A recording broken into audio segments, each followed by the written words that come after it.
so welcome back, Lauren, today. We're just going to be doing your RPL interview. So like we discussed previously, this is your second unit, which is BSBWRT311, Write Simple Documents. So I'll just touch on what we're doing today and sort of what's going to happen after this as well. So there's 3 assessments as part of your RPL. Your first one is so your product, which is your work samples that you sent me. So there was 3 of those. We'll talk a little bit about them today as well, and I'll make sure that they meet all of that criteria. That's within the assessment outline. We will also do the RPL interview question. What we'll do now is just start talking about the documents that you sent me. So if you just want to tell me, have a quick look, and they look pretty good, but if you want to tell me a little bit more about each one, what you gave me, what you've submitted, and sort of what that would be. The first one was about job advertisements for Facebook and community notice boards, and then the second one was information flyers for a new service provided throughout the stores, social media posts etc. Just little flyers, and then the third document I sent you was an Easter flyer about a competition, just trading hours, etc. Yeah, cool. Yeah, we can get into some of the questions now. You just want to tell me a little bit more about some of the documents that you make at work. Obviously you have those 3 examples that you've given me, but if you want to tell me a little bit about some of the other things that you might make.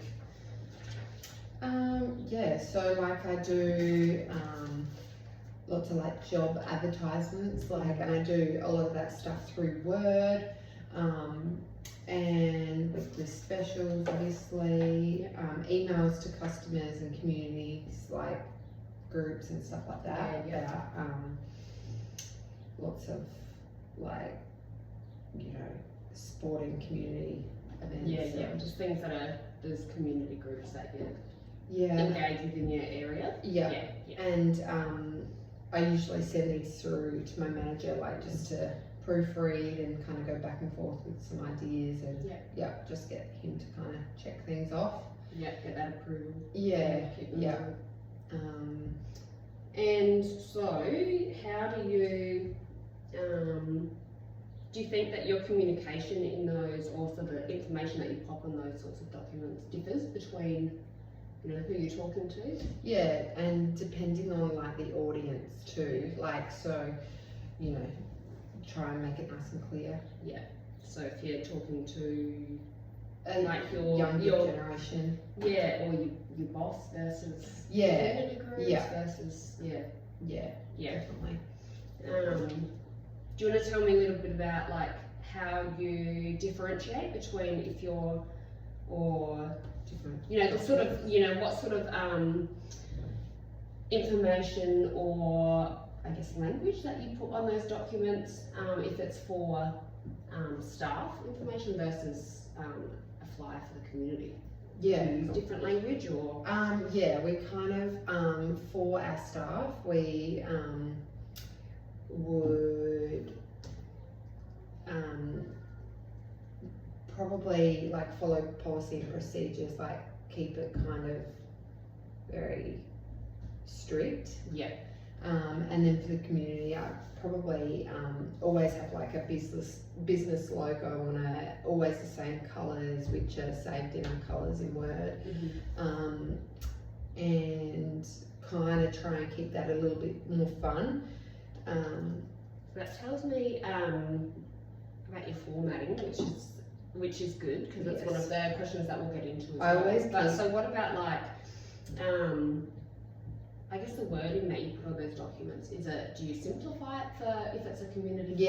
Always try to keep it simple, and I always use autocorrect just so that it keeps me in check. But I've always got a document that I kind of refer back to. So just to keep it really short, sharp, and shiny, I think. I suppose when you're putting things out to the community, you really need it to be accessible to lots of different people with different sort of abilities and reading skills, don't you? And they, as long as they know where to sort of get some more information from. Yeah, it just needs to be kind of clear, simple, straightforward. Yeah. So, do you want to tell me, you know, what your sort of process is for like drafting, checking your draft documents, making sure that it meets, you know, the organisational requirements? Yeah. I email a copy of the drafted document always to our store manager for approval and editing. Yeah. So, what about the organisation's policies and procedures for written documents? If you like, you can relate it back to one of the examples that you've given me, or if they're generally the same across all of the sort of documents that you make, then then tell me about that. So we always have the same policy with communicating with customers. So always like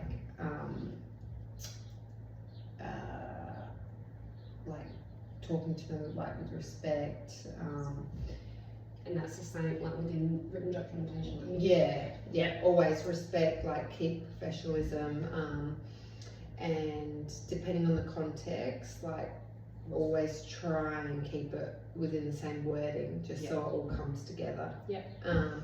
But we have a procedure on the creation of business-related documents that instructs us on the formatting and who needs to draft and approve documents made. But like I always like to check this with my manager, but it's always like we always go off the same procedure. You're going to tell me about how you determine who the audience of that document was, what was required to be in that document, and how you determine what format and what style and what structure needed to be on that. Yeah, so with the Easter competition, we kind of keep it to an audience that's on social media, so it's like the modern newspaper from like say 20 to 50, so kind of like light-hearted words, short, sharp and shiny, like trading hours, like information, what it's about, entry rules, etc. And yeah, that's all made on Word, but same thing, like I always like to use our business colours, autocorrect spelling, you know, things like that.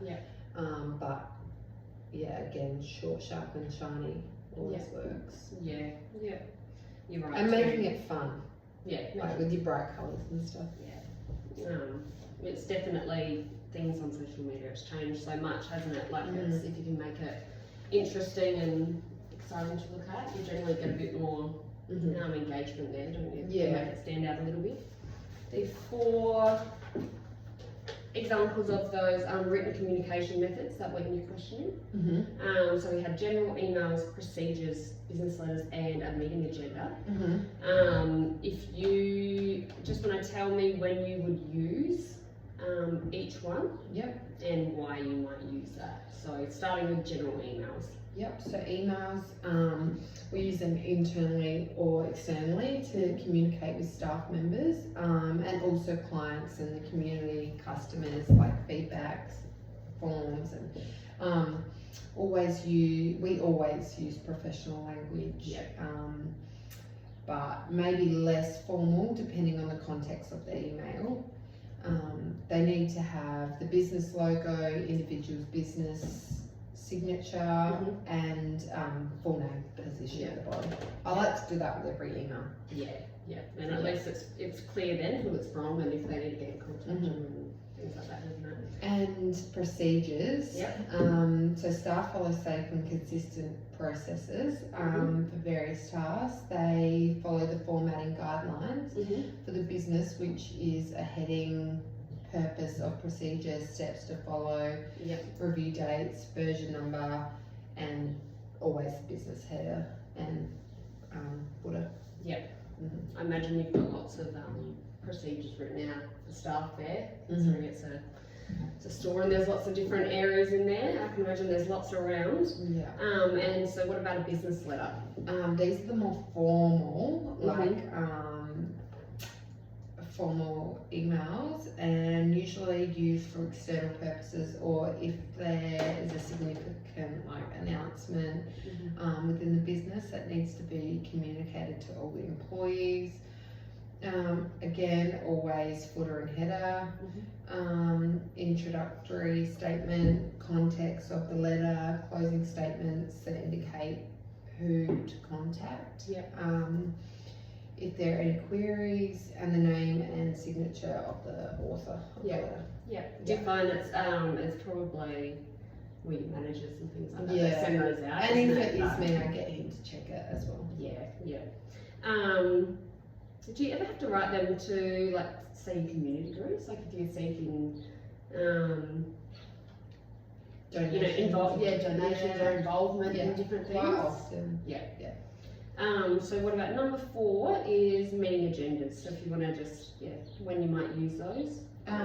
Usually for staff meetings and used before the meetings, they give brief outlines of when, where, who, and what is going to be in the meeting. They are usually numbered with an agenda, an Like agenda what- item, yeah.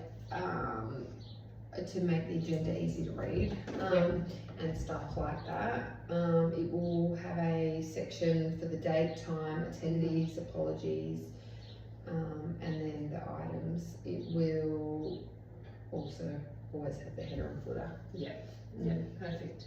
I think we've actually covered everything that we need in those questions, and also for assessment 3, let me just double check. I think we've covered everything that we need. My initial assessment and analysis of that is that you might be satisfactory for assessment 2 and 3. But what I'll do is go back and double check these notes, have a look at everything, and I'll look at your samples in a little bit more detail, and then I'll email all of those back to you with your marks. And if there's any resubmission notes, I'll pop them in there, and you can correct them. And I will mark you off as competent, but what I can do is send that through to you by email. So with your final grading. But you've done really well. I think you showed really good knowledge of all of those things and how to communicate with and make different documents for community and staff. So well done. And that'll be it from me. Just let you know.